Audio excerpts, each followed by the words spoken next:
Welcome back to the deep dive. This is our ninth one, and today we've got another Baatcheat for you. That's right, Baatcheat Conversations. In Hindi, it's your weekly cheat sheet on, well, everything exciting in electric vehicles and batteries. Exactly, and our focus, as always, is on those two key players. China, the established leader, absolutely dominating the EV and battery scene. And India, a market that's, well, really just starting its journey, but has this huge future potential. It's all driven by demand there. Yeah, definitely. So we've got some fascinating snippets this week. Let's unpack them, maybe in a bit of a story form, starting with China. Makes sense. China's where the cutting edge really is, and there are some big market shifts happening too. Okay, so what's grabbing your attention first? Well, the battery technology race is it's incredible. You had the SNEC 2025 show. That's the big solar PV and energy storage event. Right. And basically, large capacity cells, we're talking over 500 ampere hour, they sort of became the new standard there. 500 ampere hour, that's huge. It is. SunGrow, for instance, they unveiled their Power Titan 3.0. They're defining the 674 ampere hour cell as, like, core to their next generation. That's a record for mass-producible cells. Wow. Yeah, 12.5 megawatt-hour capacity in a single unit, density over 500 kilowatt-hour per cubic meter, and get this, over 15,000 cycle life. 15,000 cycles, that's amazing longevity. It really is. And then you've got CATL, not wanting to be left behind, announcing mass production and delivery of their 587 ampere hour cell. They're boasting like 96.5% initial efficiency. Okay, so everyone's pushing these bigger cells. Pretty much. And Hythium, they announced mass production of the world's first kiloampere hour cell for long-duration energy storage, the 1175 ampere hour Infinity cell. 1,000 ampere hours. Okay, that's another level. Why the big push for size? Well, it's driven by this massive, like, trillion-dollar market demand for longer storage durations. Yeah. Bigger cells mean aiming for serious cost reduction, better efficiency, and that extended cycle life we mentioned. Makes sense. And how's this translating to vehicle sales? Oh, the growth is still strong. New energy vehicle retail sales in China, just for the first few weeks of June, hit 691,000 units. That's up 38% year-on-year. 38%. Still massive growth. And here's the kicker.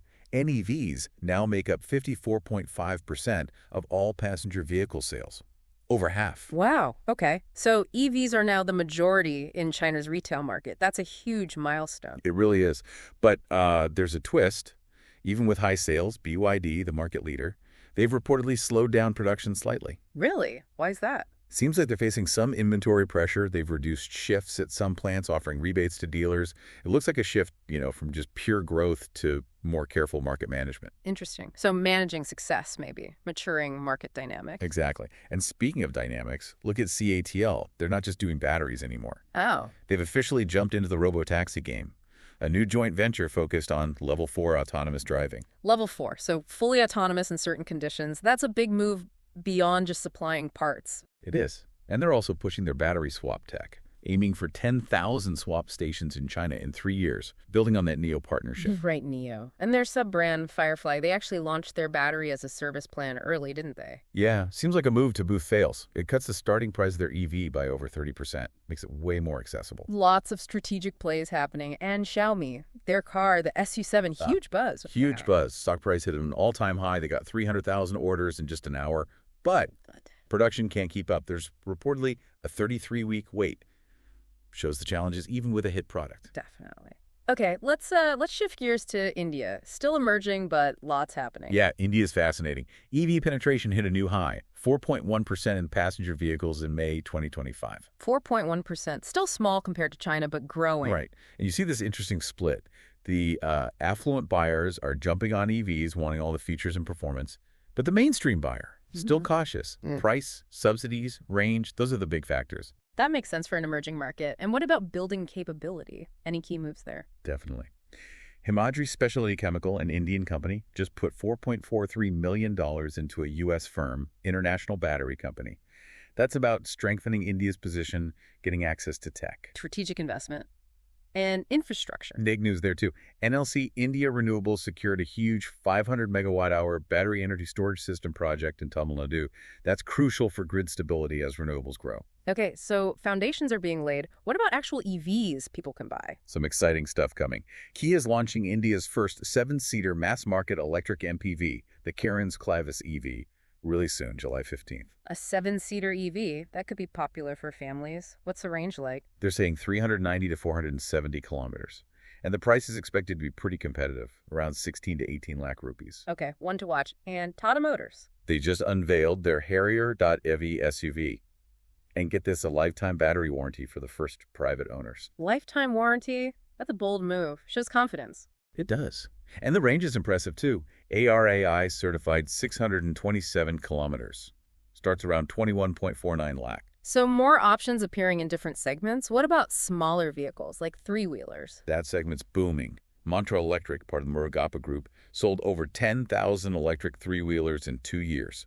They just launched a new supercargo model for last-mile delivery. 10,000 units is significant growth. And they've partnered with Exponent Energy for a 15-minute rapid charging solution. That's huge for commercial use. 15 minutes. Wow, that changes the game for delivery drivers. Totally. And looking even further ahead, beyond batteries, you've got Toyota Kirloskar Motor and Omnium partnering on green hydrogen solutions. Green hydrogen. Interesting. Aligning with India's national goals. Exactly, the National Green Hydrogen Mission. It's all part of the push for energy independence and net zero emissions. So, when you look at it all together, China pushing the absolute limits of tech, managing huge scale, while India's, strategically building its base, addressing different consumer needs. Yeah. It's quite the contrast. It really is. You've got established dominance meeting rapid emergence. It's this dynamic blend that's truly reshaping mobility everywhere. Absolutely. Well, hopefully this deep dive gives you a good sense of the latest twists and turns. That's all the time we have for this Baatcheat conversation. Thanks for tuning in. Yeah, thanks everyone. We'd love to hear what you think, any feedback you have. And be sure to join us for our next deep dive.